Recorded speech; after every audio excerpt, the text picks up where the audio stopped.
नमस्कार सभी को, कैसे हैं आप सभी। उम्मीद करता हूं जितने भी एस्पिरेंट्स सब बढ़िया और आप सभी का स्वागत है हरियाणा स्टडी IQ के यूट्यूब प्लेटफॉर्म के ऊपर।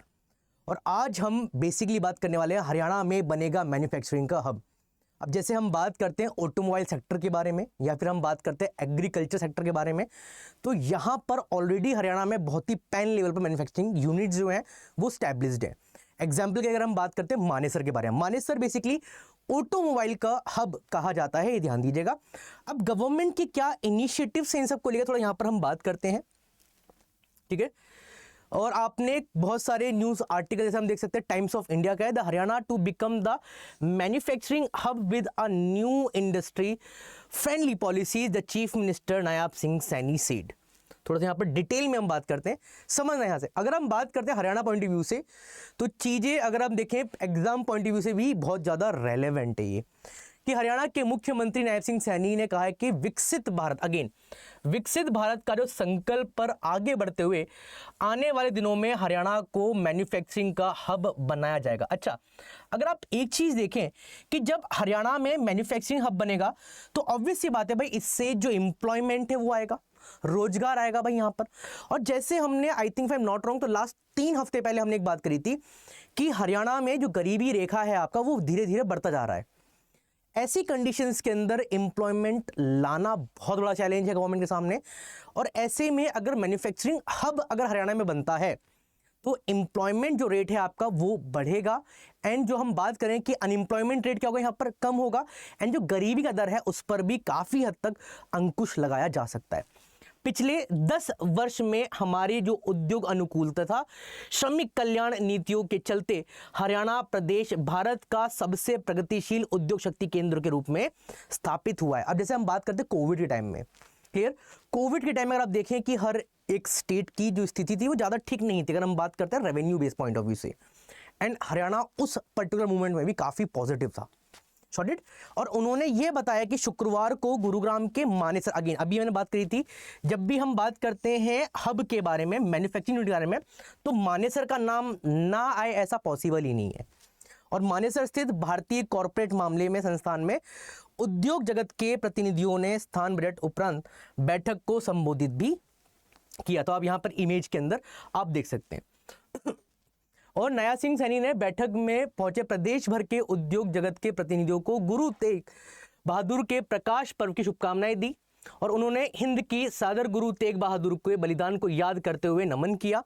और उन्होंने कहा कि जो प्रधानमंत्री नरेंद्र मोदी जी का सपना है कि वर्ष 2047 तक में विकसित भारत बने, और इस संकल्प को पूरा करने के लिए इस बार के बजट में उद्योग एवं वाणिज्य विभाग के बजट को बढ़ाकर, अगर आप देखो, अगर हम देखें कि प्रीवियस बजट में और इस बजट में अगर स्पेशली अगर हम बात करते हैं इंडस्ट्रीज के बारे में, तो कितना परसेंट है आपका, 129% ज़्यादा है। और इस बार के बजट के अगर हम बात करते हैं 1848 करोड़ 12 लाख रुपीस कर दिया है, जबकि पिछले वर्ष की तुलना में अगर हम बात करते हैं तो 129% क्या है, ये ज़्यादा है। तो गवर्नमेंट भी ऑलरेडी प्लान कर चुकी है कि इंडस्ट्रियलाइज को और ज़्यादा सेटअप किया जाए। एम्प्लॉयमेंट पॉइंट ऑफ व्यू से भी ये इंपॉर्टेंट है, क्लियर। जो प्रदेश के स्पेशली अगर हम बात करते हैं हरियाणा में जो गरीबी रेखा जो धीरे धीरे बढ़ती जा रही है, उस पर अंकुश लगाने का भी एक ही अहम भूमिका यहाँ पर हमें देखने के लिए मिलेगी गवर्नमेंट की तरफ से, ठीक है। और उन्होंने कहा है कि इस बार बजट में उद्योग जगत विशेषकर अगर हम बात करते हैं निर्माण हो गया, ठीक है, फिर अब टेक्सटाइल हो गया, स्टार्टअप आदि के प्रतिनिधियों को सुझाव के भी शामिल किया गया है।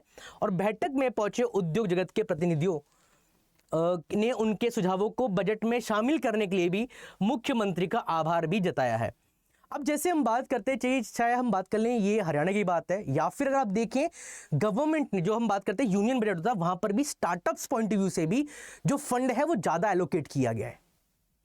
और जैसे आपने देखी, अगर हम एक बात देखें, अभी मार्च 25 के अंदर था कि एक तो AI हो गया, फिर हम बात करते हैं जो आपका स्पेस के अंदर जितने भी न्यू स्टार्टअप्स हैं उनका बहुत बड़ा योगदान रहने वाला है इस बार। और आने वाले टाइम में जो AI का मार्केट है वो सबसे बड़ा मार्केट बनने वाला है, ये भी बजट के अंदर बताया गया था। और गवर्नमेंट काफ़ी हद तक अपना जो इन्वेस्टमेंट है वो एआई के अंदर, स्पेस टेक के अंदर, स्पेस रिसर्च के अंदर कर रही है। थोड़ा सा यहाँ पर गवर्नमेंट अगर रिसर्च एंड डेवलपमेंट में भी अपना फंड दे, फंड एलोकेट करे, क्योंकि जैसे हम बात करते हैं चाइना और अगर यूएस के बारे में हम बात करते हैं तो उनके मुकाबले हमारा जो आर&डी, रिसर्च एंड डेवलपमेंट जो आपका फंड है वो बहुत कम है। तो थोड़ा सा यहाँ पर गवर्नमेंट को थोड़ा सा यहाँ पर ध्यान देना होगा। और मुख्यमंत्री ने कहा है कि हरियाणा सरकार ने जो मौजूदा जो वित्त वर्ष के बजट में उद्योग श्रमिकों के जीवन में गुणवत्ता में सुधार के लिए कई उपाय शामिल किए हैं।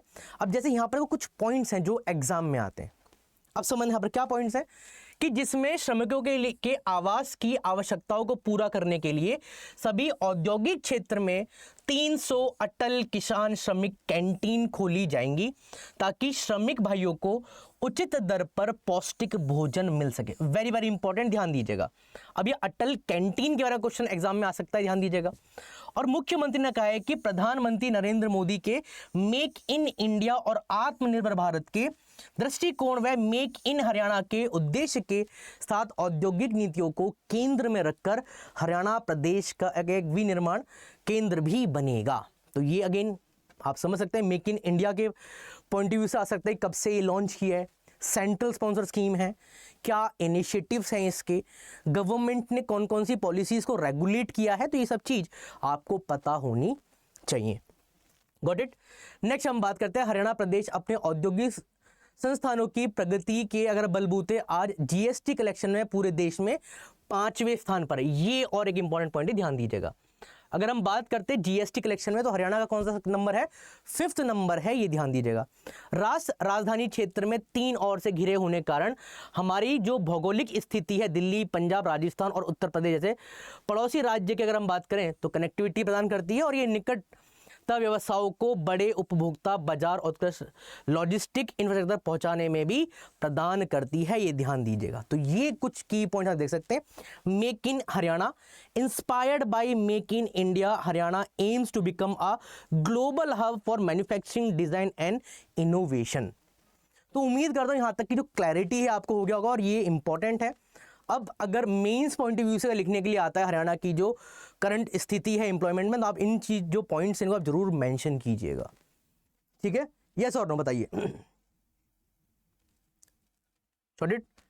नेक्स्ट हम बात करते हैं अगर आप सीरियस एस्पिरेंट हैं, बहुत सारे जो एस्पिरेंट हैं उनका अभी भी डिलेमा है कि सर नोटिफिकेशन कब तक आएगा, प्रीलिम्स कब तक होगा। तो मैंने ऑलरेडी बताया कि मई के एंड तक, मिड से एंड तक नोटिफिकेशन आने के चांसेस हैं एंड सितंबर 1st या 2nd वीक के अंदर प्रीलिम्स एग्जाम होने के चांसेस हैं, ध्यान दीजिएगा। जैसे हम बात करें सेट के बारे में हम बात करते हैं तो मई में होने के चांसेस हैं। गवर्नमेंट बेसिकली इन एग्जाम्स के ऊपर ऑलरेडी फोकस कर रही है, ये ध्यान दीजिएगा। और आपको अगर आप निश्चय बैच जुड़ना चाहते हैं, ये आपका फाउंडेशन बैच है, ठीक है। यहीं पर अगर हम बात करते हैं आपका प्री प्लस आपका जो मेंस एंड जो इंटरव्यू, तीनों की इंटीग्रेटेड तैयारी कराई जाएगी। मतलब एक सिंगल सब्सक्रिप्शन के अंदर आप अपने पूरे जो सीएस एग्जाम की तैयारी आप कर सकते हैं। एंड स्पेशली मैं उन एस्पिरेंट्स की बात करना चाहता हूं जो 2026 में और 2027 में अटेम्प्ट का ट्राई करेंगे, तो वो अभी से अपनी तैयारी इनिशिएट करें, स्टार्ट कर लें।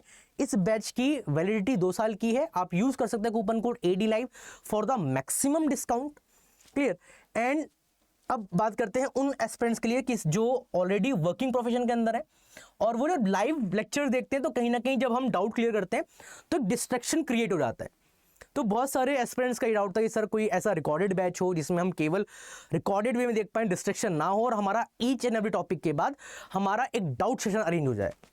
तो उस चीज में उस चीज को ध्यान में रखते हुए VOD बैच आ गया है HPSC एग्जाम के लिए, ठीक है। और यहां पर आप बोथ प्री प्लस मेंस दोनों पे आप यहां पर कंप्लीट जो डिटेलिंग है, आपका वीडियो हो गया, आपका मॉक टेस्ट हो गया, आंसर प्रैक्टिस है, वो सब आपको मिलेगा यहाँ पर। एंड जो लोग क्वालिफाई करेंगे, उनका जो प्रीलिम्स क्वालिफाई करेंगे, उनकी ऑलरेडी जो फीस है वो माफ कर दी जाएगी, उनको रिफंड कर दिया जाएगा। और मेंस की तैयारी वो बिल्कुल फ्री ऑफ कॉस्ट कर सकते हैं। इवन इंटरव्यू की तैयारी भी आपको फ्री ऑफ कॉस्ट यहाँ पर करवाई जाएगी। Again use the coupon code AD Live। जो लाइव बैच है वो if I am not wrong तो 12,000 के अराउंड का है after use the coupon code AD Live।